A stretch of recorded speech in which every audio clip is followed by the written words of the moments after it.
Pessoal, atenção para a súmula 668 do Supremo Tribunal Federal. Trouxe aqui, vamos acompanhar a leitura. É inconstitucional a lei municipal que tem estabelecido, antes da emenda constitucional 29/2000, alíquotas progressivas para o IPTU, salvo se destinada a assegurar o cumprimento da função social da propriedade urbana. Então, o que acontece? Como eu disse a vocês, a progressividade fiscal do IPTU, em razão do valor do imóvel, ela veio apenas com o advento da emenda à Constituição de número 29. Antes disso, não se admitia a progressividade em razão do valor do imóvel, é apenas a progressividade para cumprimento da função social do imóvel urbano. Só que mesmo antes dessa previsão constitucional, mesmo antes da inclusão do artigo 156, parágrafo 1º, inciso 1, pela emenda Constituição de número 29, muitos municípios já estavam trazendo em sua legislação a alíquota progressiva do IPTU em razão do valor do imóvel, sem que houvesse a previsão constitucional. E aí o que aconteceu? Essas leis foram tidas como inconstitucionais, porque como não existia na Constituição a previsão da alíquota progressiva em razão do valor do imóvel, não poderia a lei municipal assim determinar. Só que quando veio a emenda à Constituição de número 29, muitos municípios que estavam inconstitucionais com sua legislação pensaram, bom, agora já que veio a emenda à Constituição de número 29, então agora eu já tenho aqui a minha constitucionalidade. Só que no Brasil, você sabe que não existe essa chamada constitucionalização superveniente. Não é porque uma lei nasceu inconstitucional, depois temos uma emenda à Constituição que deixa constitucional aquela situação, que aquela lei que nasceu inconstitucional agora se torna constitucional.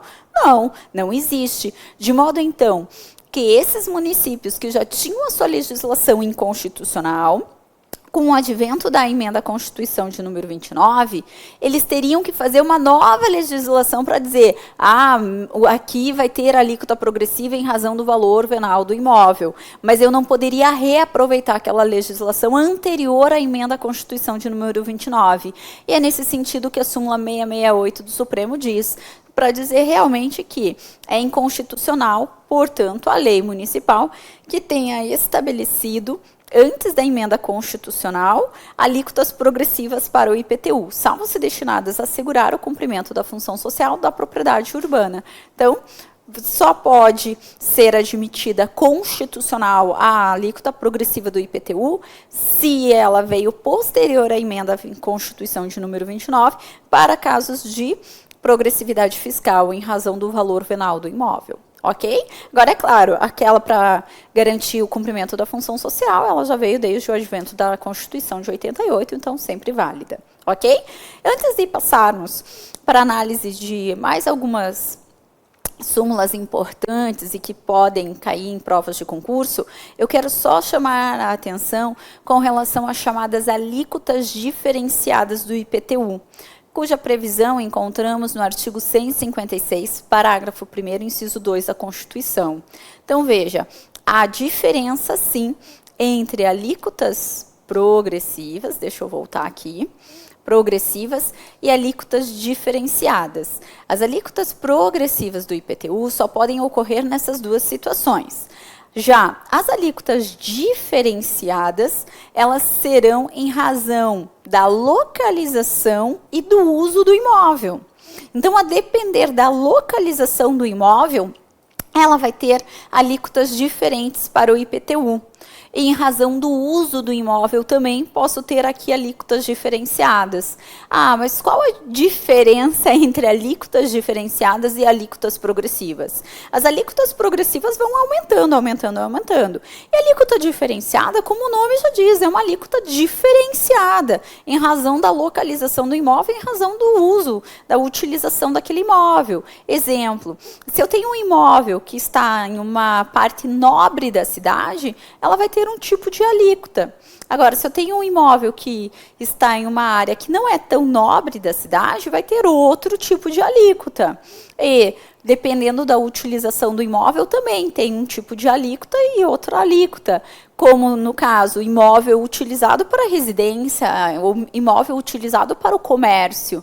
Geralmente, os imóveis utilizados para residência têm uma alíquota menor do que aquela alíquota referente ao imóvel utilizado para comércio. Mas são alíquotas diferenciadas e isso realmente é possível em razão da previsão na Constituição. E não confunda progressividade com alíquotas diferenciadas. Certo?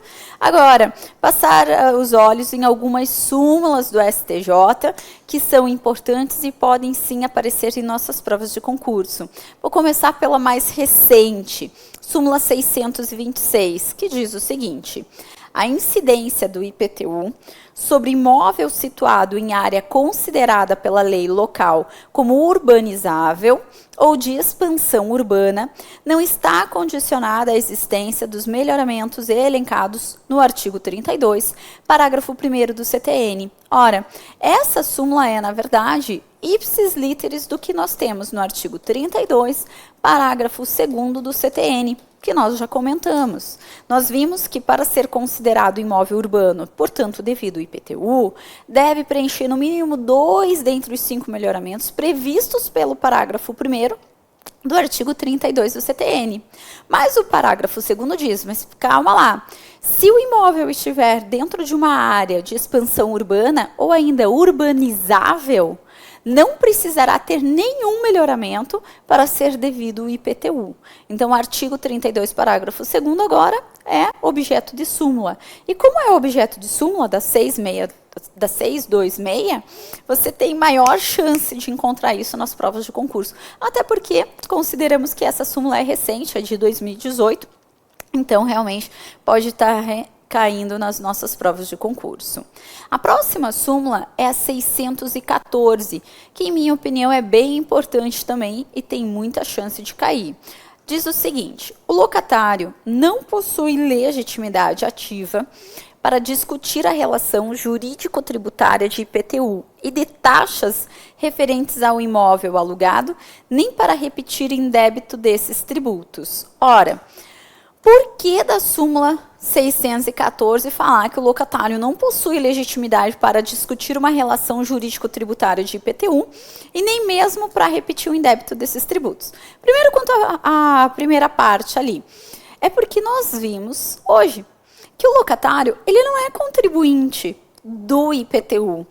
Se ele não é contribuinte do IPTU, ele não faz parte dessa relação jurídico-tributária do IPTU. Quem faz parte da relação jurídico-tributária do IPTU? Eu tenho proprietário ou possuidor com animus domini, deixa eu colocar aqui, ou detentor de domínio útil, e o município em que estiver situado o imóvel. Então, logo, essas são as pessoas legitimadas para discutir qualquer relação jurídico-tributária de IPTU. Não faz sentido uma pessoa que não faz parte da relação jurídico-tributária discutir aquela relação. Então, o locatário, como realmente ele não é contribuinte do IPTU, veja, até STJ tem súmula, ele não pode discutir. E ainda, também não pode pedir a restituição de tributo pago indevidamente ou a maior. Por quê? Nós iremos estudar nas nossas aulas reservadas para o processo tributário que, em razão do artigo 65 do CTN, só pode pedir a restituição daquilo que pagou indevidamente ou a maior quem é sujeito passivo da relação jurídico-tributária. Logo, como o locatário não é sujeito passivo do IPTU, por mais que ele tenha pago o IPTU em razão de cláusula contratual, e que aí nós já sabemos que não entra na esfera tributária, mas é uma questão de cláusula particular que é resolvida na esfera civil, então, por mais que ele tenha pago esse IPTU em razão de uma previsão expressa de contrato, não tem nada a ver aqui com a esfera fiscal. Logo, esse locatário nem pode pleitear a ação de restituição quanto aos IPTUs que ele pagou, porque ele não é sujeito passivo no nosso direito tributário quanto ao IPTU. Sobre essa súmula, eu irei trabalhar com mais detalhe e chamarei a tua atenção novamente quando eu for trabalhar com a ação de restituição, não se preocupe.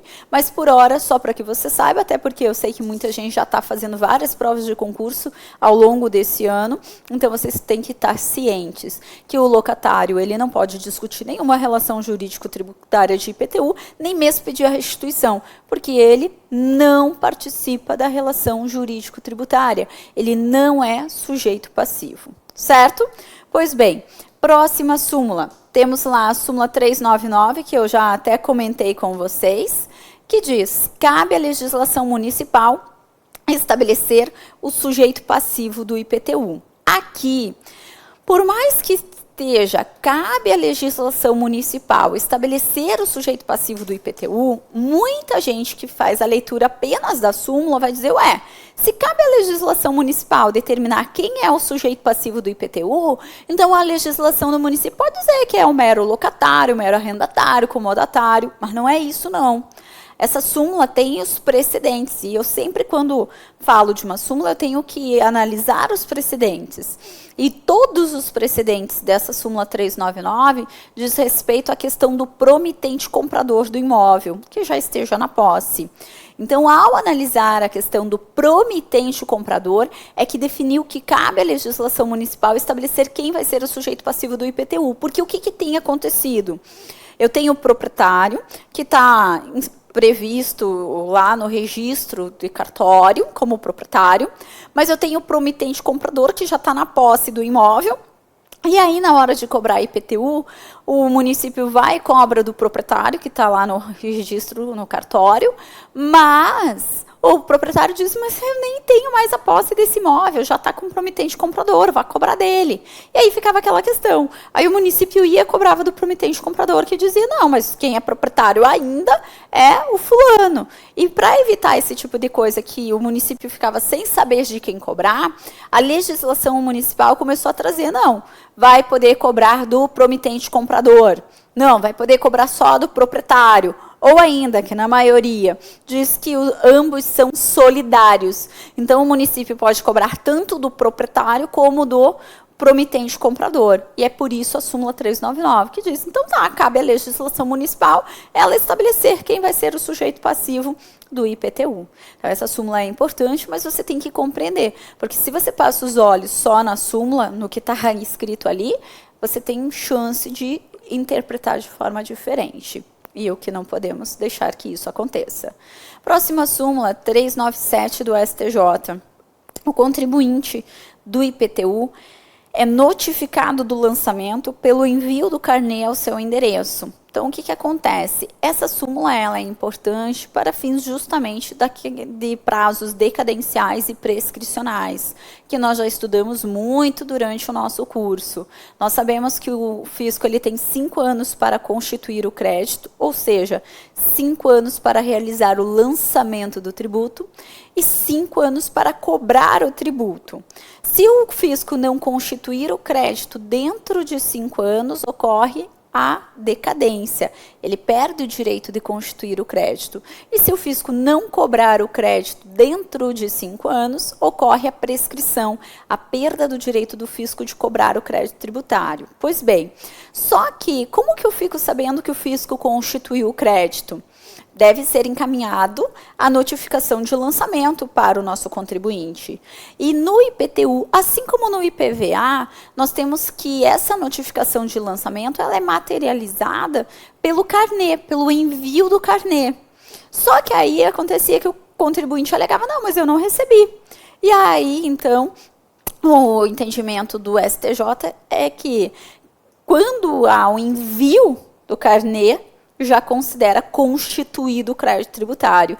E aí não tem como você ficar falando se ocorreu ou não a decadência. Você tem o envio do carnê para ter o marco, para dizer, ó, nessa data foi enviado o carnê. Agora, se o contribuinte não recebeu, caberá, infelizmente, a meu ver, é um absurdo, ao contribuinte comprovar que não recebeu aquele carnê. Mas considera-se constituído o crédito, e aí eu tenho lapso temporal para falar se ocorreu ou não a decadência, com o envio do carnê para o endereço do nosso contribuinte. Então, essa súmula 397 também ela é importante aqui para o nosso direito tributário. Certo? Com isso, encerramos aqui os pontos mais importantes que eu tenho observado que têm sido objeto de perguntas em provas de concurso e passamos para o segundo imposto municipal, que é o ITBI, o Imposto de Transmissão de Bens Imóveis por Título Oneroso.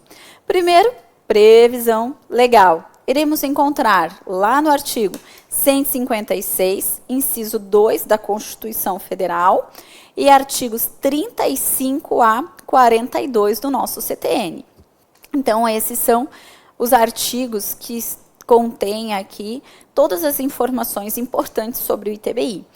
Faço uma ressalva. Com relação aos artigos 35 a 42 do CTN, o que acontece? Você vai perceber que trata simultaneamente com o ITBI e com o ITCMD, que nós vamos estudar na nossa sequência, tendo em vista que é um tributo estadual. E por que isso acontece? É porque ambos são impostos sobre transmissão. Nós já fizemos lá no início do nosso curso uma breve diferenciação entre o ITBI e o ITCMD. Essa diferenciação eu farei novamente para que não reste nenhuma dúvida, mas o fato é, o ITBI ele incide sobre uma transmissão de bem imóvel por título oneroso, e o ITCMD incide sobre a transmissão de quaisquer bens por causa mortes ou doação. Em suma, ambos são sobre transmissão. A primeira diferença é que o ITBI incide só na transmissão de bem imóvel por título oneroso, e o ITCMD vai incidir em qualquer transmissão de bens, mas desde que seja a título gratuito, causa mortes ou doação. Em razão de serem ambos impostos sobre transmissão, durante muito tempo na nossa história, eles ora caminhavam juntos, sendo devidos tão somente para um dos entes, ora se separavam. E aí, quando da promulgação do CTN, eles estavam juntos. Tanto que se você observar lá o artigo 35, você vai ver que até o ITBI está como competência dos estados, porque na época eram realmente todos os tributos de transmissão de competência dos estados e Distrito Federal. Com a Constituição de 88, eles separaram. O ITCMD ficou para a competência dos estados e Distrito Federal e o ITBI ficou para os municípios e também para o Distrito Federal. Logo, o que acontece? Por mais que haja o tratamento em conjunto nos artigos 35 a 42 do CTN, nós temos que interpretar ao fazer a leitura quando o legislador tributário está falando do ITBI e quando ele está falando do ITCMD. Então, cuidado com isso na hora que você estiver estudando, tá? A começar já pelo fato, né? O ITBI, ele é hoje, em razão da Constituição, de competência dos municípios e Distrito Federal. Mas o artigo 35 do CTN vai falar que ele é de competência dos estados. Não, é de competência municipal. E aí entra aquilo que eu te falo sempre. Entre a Constituição Federal e o CTN, vai prevalecer sempre a Constituição, por ser ela hierarquicamente superior. Então, hoje, não tenho a menor dúvida, é de competência municipal. O problema é que, se você pega uma banca, tá, menor, dependendo da tua prova de concurso, essa banca vai pela literalidade do CTN. E aí você vai ter problemas, porque você sabe que o ITBI é de competência municipal, só que a banca pega, recorta e cola o artigo 35, vai marcar como correta, dizendo que o ITBI é de competência dos estados. É claro que é passível de recurso? É, só que tem um detalhe. Se a prova de concurso falar nos termos do CTN, aí não tem nem como eu recorrer, porque, de fato, nos termos do CTN, o ITBI é de competência dos estados. Então, é para mim, é um tipo de banca que eu não gosto de trabalhar, que a minha impressão é que a pessoa que elabora a prova, ela não tem o conhecimento necessário de tributário, mas ela foi ali selecionada para fazer a prova de tributário, porque é um absurdo cobrar um tipo de situação assim.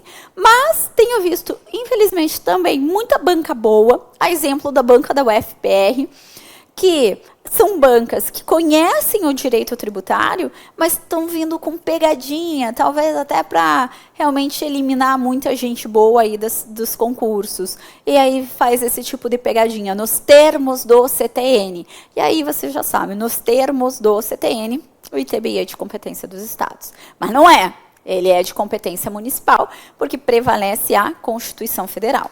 Feitas essas considerações, passamos adiante. Vamos lá falar sobre o critério material do ITBI. Ora, quando que incide o ITBI? Por mais que a gente fale toda hora que o ITBI incide sobre a transmissão de um bem imóvel por título oneroso, compra e venda de uma casa, permuta de um apartamento, por exemplo, na verdade, o artigo 156, inciso 2 da Constituição Federal, prevê 3 hipóteses de incidência para o ITBI. Acompanhe comigo a leitura para que a gente possa já fazendo as demarcações necessárias quanto às hipóteses de incidência desse imposto. Então, eu tenho aqui, o ITBI incide sobre a transmissão, deixa eu até puxar uma canetinha para ir marcando, sobre a transmissão inter vivos, a qualquer título por ato oneroso, de bens imóveis, por natureza, cessão física. Aqui, primeiro ponto. Então, incide na transmissão inter vivos a qualquer título por ato oneroso de bens imóveis por natureza ou acessão física.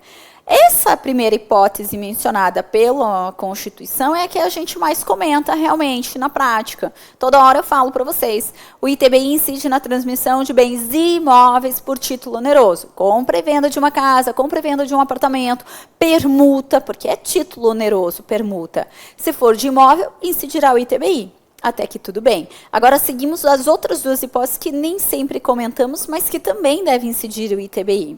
A segunda hipótese está aqui. E incide também, deixa eu buscar, sobre a transmissão de direitos reais sobre imóveis, exceto os de garantia. Então, essa é a segunda hipótese de incidência do ITBI. Quando houver uma transmissão de direito real, é claro, a título oneroso, sobre imóveis, exceto os de garantia, deve incidir o ITBI. Ora, como assim, Josi? Vai lá para o artigo 1225 do Código Civil, que trata sobre os direitos reais. Então, eu tenho lá sobre a transmissão de propriedade, superfície, servidões, usufruto, uso, habilitação. Esses direitos reais, exceto os de garantia, devem incidir o ITBI. Então, não vai incidir, por exemplo, sobre o penhor, a hipoteca, a inticrese, que são direitos reais de garantia. Mas sobre todos os outros direitos reais, uma vez transmitidos a título oneroso, deverá sim incidir o ITBI. E para encerrarmos essas hipóteses de incidência, voltando para o inciso 2, ainda tenho aqui a menção de cessão de direitos à sua aquisição. É a terceira hipótese de incidência, cessão de direitos à sua aquisição. Aqui como exemplo, e aí vai ficar claro, você vai compreender, é quando há dação em pagamento de bem imóvel ou arrematação de imóvel em asta pública. Dação em pagamento de bem imóvel. Eu comprei algo contigo e me comprometi a pagar em dinheiro. Só que agora, ao invés de pagar em dinheiro, eu entrego um bem imóvel meu para você. A dação em pagamento de bem imóvel. Nessa dação em pagamento de bem imóvel, incide o ITBI. E o segundo exemplo para essa hipótese é justamente a arrematação do bem imóvel em asta pública. Então, quando eu arremato o imóvel em asta pública, incide, sim, o ITBI. Isso foi objeto também de muita discussão no passado no STJ, justamente por se tratar a arrematação de bem imóvel em asta pública de uma aquisição originária. E por ser aquisição originária, eu dizia, então, não deve incidir o ITBI, não pode incidir o ITBI, Mas o entendimento que prevaleceu no STJ é que, por mais que se trate de uma aquisição originária, incidirá sim o ITBI na aquisição, na arrematação de bem imóvel em asta pública. Certo? Então, aqui temos as hipóteses de incidência. Claro, vamos fazer aqui algumas menções, né, sobre as hipóteses de incidência, mais alguns exemplos, trouxe no material para vocês. Questão de compra e venda, dação em pagamento, permuta, mandato em causa própria com poderes equivalentes para a transmissão de bem imóvel, arrematação, adjudicação, valor do imóvel que na divisão de patrimônio comum ou na partilha forem atribuídos a um dos cônjuges separados ou divorciados, no uso e fruto. Josi, não entendi essa questão de partilha, quando um bem fica com um dos cônjuges ficar com mais. A questão também muito discutida já e que temos decisões definitivas. O casado, vamos dizer, regime comunhão parcial de bens. Na constância do casamento, forma um patrimônio de R$1 milhão.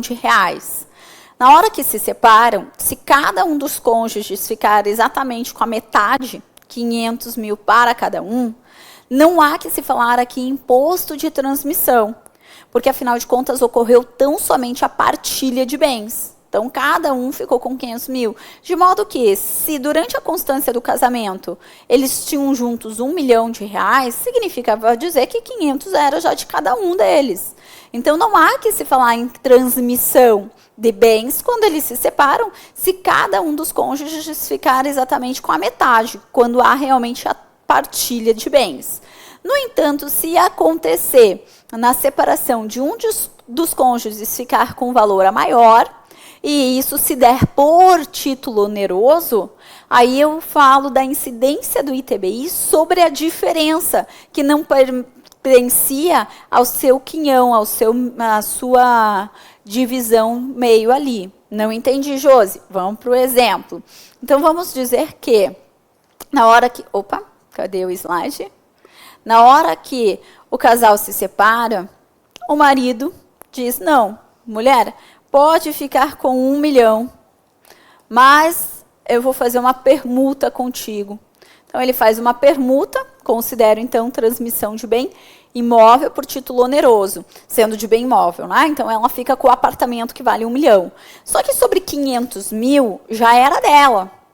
Os outros 500 mil, que é do ex-marido, quando fica para ela, então aqui eu tenho realmente a transmissão de um bem imóvel, sendo por título oneroso, incidirá o ITBI. Se o marido, no entanto, fala que não, de bom grado, ela vai ficar com esse imóvel todo para ela, aí eu tenho uma transmissão a título gratuito, em que sobre essa diferença, os 500 mil, incidiria, portanto, o ITCMD, que a gente vai estudar. Então, pode acontecer de ocorrer tanto a incidência do ITBI ou do ITCMD, a depender do que título que se deu aquela transmissão, mas ressaltando que sobre aquilo que já era do cônjuge, não tem como incidir, porque não há transmissão. Então, se o patrimônio era de 1 milhão, 500 mil já era da mulher e 500 era do marido, do homem. Só que quando ele transmite tudo para ela, os 500 mil que eram dele são transmitidos para a mulher. Aí, a depender dessa transmissão, sendo a transmissão de um bem imóvel por título oneroso, uma permuta que ele faz, aí incidirá o ITBI.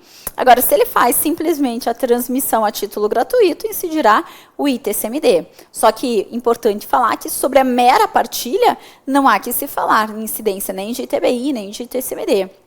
Porque houve apenas a partilha, não há transmissão. 500 mil já era da mulher, 500 mil já era do homem, certo? E aqui, fechando, então, incide também sobre o usufruto. Então, quando há transmissão de usufruto, desde que seja a título oneroso, incidirá o ITBI. Claro que se for a título gratuito, incidirá o ITCMD, sempre fazendo essa diferença. Hipóteses de não incidência. Não incide sobre o uso capião, sobre a desapropriação, sobre servidões, contratos de promessa de compra e venda, haja vista tratar-se de contrato que poderá ou não se concretizar em contrato definitivo, este sim ensejador da cobrança do aludido tributo, e nas imunidades específicas do ITBI. Vamos aqui com calma. Primeiro, por que não incide sobre o contrato de promessa de compra e venda? Até se você voltar lá para o artigo 1225 do Código Civil, você vai ver que o contrato de promessa de compra e venda é um direito real. Só que o entendimento pacificado, já também pelo STJ, não tem súmula, mas é entendimento pacificado, é de que no contrato de promessa de compra e venda não incide o ITBI, uma vez que o ITBI incide na transmissão de um bem imóvel por título oneroso. Essa transmissão de bem imóvel, reportando novamente ao Código Civil, agora lá no artigo 1245, eu tenho que é quando ocorre o registro em cartório. Logo, quando eu tenho um mero contrato de promessa de compra e venda, não houve ainda a transmissão desse bem imóvel. Então, não posso falar em incidência de ITBI. Até porque pode talvez nunca ocorrer essa transmissão. Então, isso que eu tenho que tomar cuidado na hora da minha prova. Não incide ITBI no mero contrato de promessa de compra e venda de imóvel. Certo? Tranquilo? Vem comigo lá para o nosso terceiro bloco, não saia daí para eu falar mais sobre o ITBI. Tem bastante coisa ainda que devemos saber sobre o ITBI. Estou te esperando.